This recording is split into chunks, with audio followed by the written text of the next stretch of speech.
pepper, a little lemon, and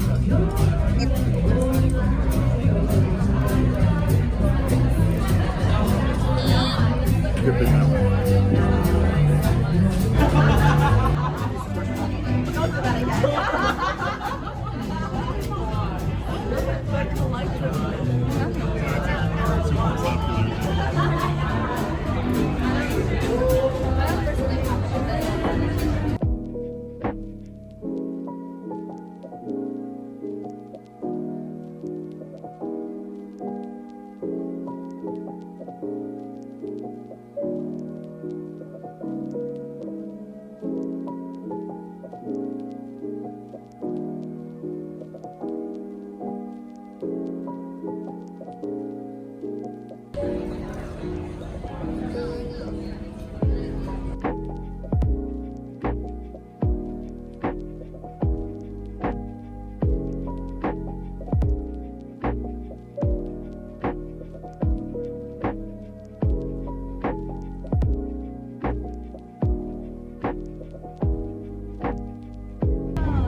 Guys, look at that. Like a group of helicopters above Hudson River. East River.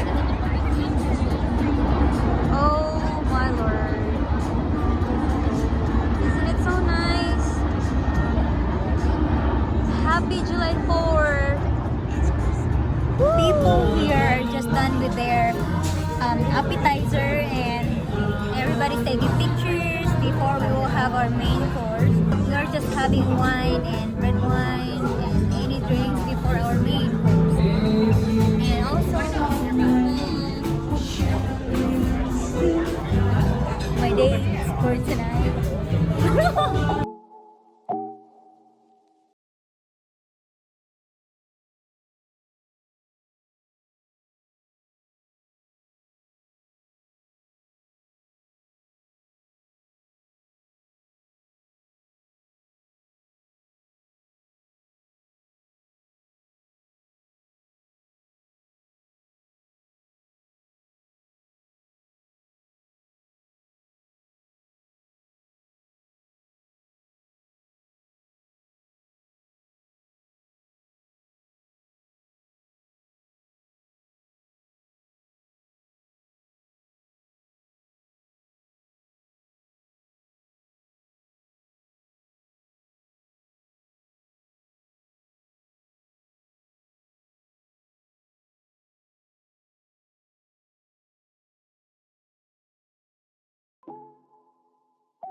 Four more minutes before the fireworks.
So that's our Bateaux, New York experience for this 4th of July. I hope you like it. See you on our next vlog. Bye.